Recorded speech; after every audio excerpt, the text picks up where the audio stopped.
AEW loves starting Rampage with madness these days. I search my feelings like a Jedi. I like it. Also, hello my friends, I am Simon from WhatCulture. Thank you very much for joining me for another episode of Ups and Downs. I'm just going to tell you this straight away. When you are done here, make sure you go watch SmackDown Ups and Downs too, otherwise you are not finishing the puzzle. I don't know what that means, but do it anyway. Let's go. Yeah, our first match was Bandido and the Lucha brothers taking on Big Bill, Lee Moriarty and Ethan Page. Now, if you want to go, wait a minute, why are the Firm back together? Well, actually, we did find out. This was booked before Matt Hardy owned Ethan Page's contract. I just appreciated getting any kind of reason. All we really need to know is that Bandido was in there first, and he was just flipping and flopping around the place like somebody had taught him this in the womb. Like, it is absolutely hilarious how effortlessly he does this when eventually Penta tagged in, and so did Big Bill. He's really big and his name is Bill. We really do have to sing his praises too, because over the last few weeks he has been on such a tear, and even though he kept trying to slam the masked man here, Penta was like, no, I've got a counter to this. He just kept kicking him. I was like, man, I tell you that always works. He then went for a dive as well, so Bill just whomped him with a right hand, when he grabbed the Lucha brother, and he threw him into Barry Barricade. So I went and wrote another poem. Because Barry Barricade is not a duck. Would you stop attacking him, you stupid f***? Now, I got out of hand.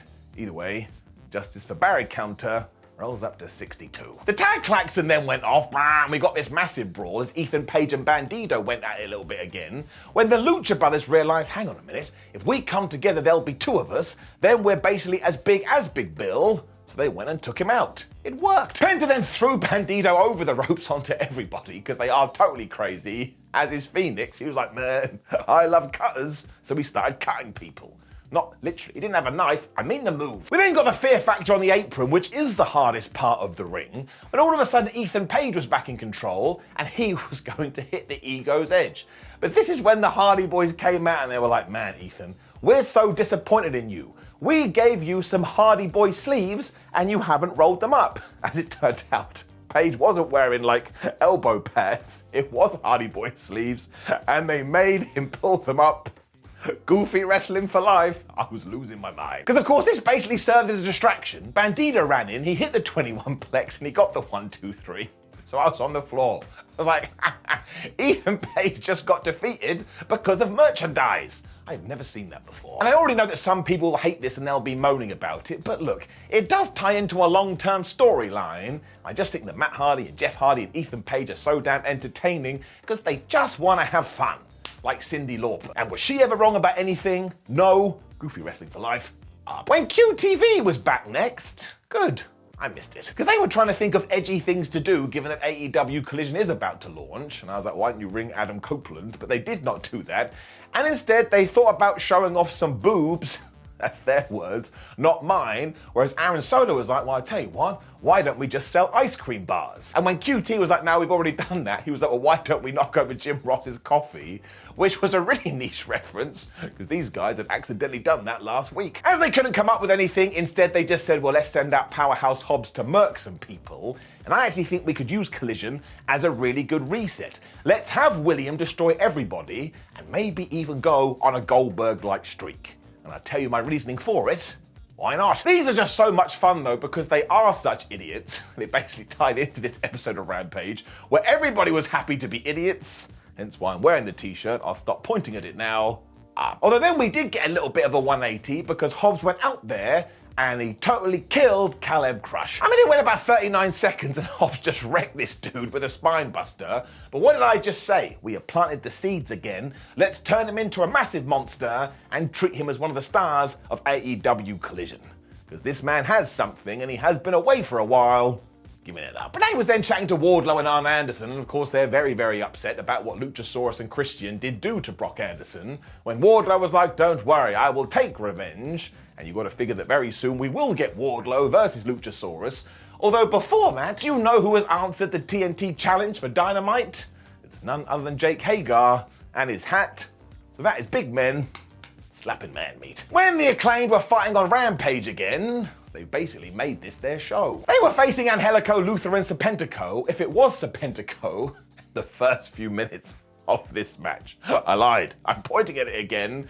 I think Rampage may be my favorite new show. Because this lot were just acting like total goofs, because Anthony Bowman was running around pretending he was going to scissor Serpentico, and then he wouldn't do it, when Max Caster got in there kind of started thrusting at people's heads. So I tell you, this just put a smile on my face. I don't mean thrusting, I mean the fact that let's just move on. Eventually, Danny Ass got the hot tag, and of course, he went in there and wrecked everyone, when Angelico booted him right in the head and actually got a near fall. I was like, can you imagine if Angelico had beaten Billy Gunn?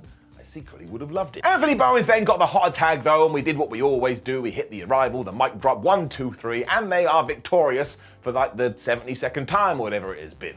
Not entirely sure what the direction is with these guys, but go and listen to the fans. They totally love the Acclaimed, as do I. This was fun for what it was. When Rampage continued with the goofiness, because it was time for all the madness with Jeff Jarrett's crew and Mark Briscoe. Because Renee was interviewing these guys when Karen Jarrett got the microphone, and she was like, listen, I know that Aubrey Edwards is here this evening, so I think she should bring her ass out here right now. She did this alongside Mark Briscoe, and all the crazies can calm down, because as it was stated, they're not allowed to do a one-on-one match, because Karen isn't a wrestler and Aubrey is a referee. But don't worry, we are going to do some shenanigans, because instead, Mark Briscoe went and sorted out a mixed tag. Because we are indeed going to get Jeff Jarrett and his wife, alongside Jay Lethal, taking on Mark Briscoe, Aubrey Edwards, and none other than the best of the lot, Papa Briscoe, Mark Briscoe's dad. Yes! And there is so much naysaying to this, because people are like, oh, Aubrey Edwards is a referee and she shouldn't be wrestling. Why? Why not? I watch so much wrestling on television. If you come up with something new and you come up with something different and you can come up with something fun, just pull the trigger and do it. Even if this isn't for you, we will zoom on to the following week and everybody will forget about it. That's just modern pro wrestling. Also, have you seen everything Jeff Jarrett and his boys and girls have done since they have been running wild? It's been so much fun. Mark Briscoe is also hilarious. I like the fact that Aubrey Edwards gets to do this, because think about the person. This is probably like dreams come true stuff. So I will always support this, I will always enjoy this, and I will always give it an up. Also, look at this as well. We then got to our main event, and it was super serious time, because it was Nyla Rose versus Skye Blue versus Britt Baker versus Mercedes Martinez, and whoever won was going to become the brand new contender, or number one contender, for the AEW Women's Championship. So this had stakes. Tony Storm and Ruby Soho were also watching from the back when Marina Shafir, who had come out with Nyla Rose, was quite literally trying to kill Mercedes Martinez because she was strangling her. This is when Sheeta continued to be Batman, because she came out with the kendo stick and she chased Marina off. Baker then pushed Rose off the top rope so she wasn't able to do her big lead drop when Britt Baker and Skye Blue got into it.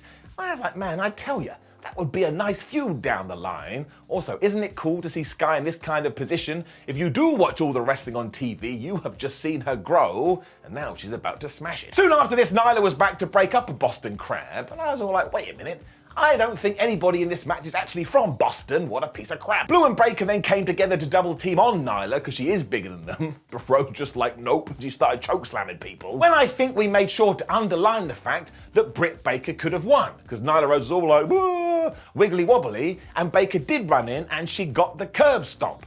She probably would have got the victory if it wasn't for those meddling kids. Or in this case, Mercedes Martinez, because she threw Britt out the ring, so Baker then reciprocated by pulling Mercedes out the ring. When Skye Blue got into the ring, she was like, wait a minute, no one's here, and also very handedly, Nyla Rose in the perfect position for me to hit my finisher. She did get the code blue, and she got the 1, 2, 3. And I stood up and I went, ooh, da lally, I didn't see it coming. I mean, it was just so great to see somebody in this position finally get a big win, because now the next time we do get a match like this, we'll all go, oh my gosh, maybe it will happen again.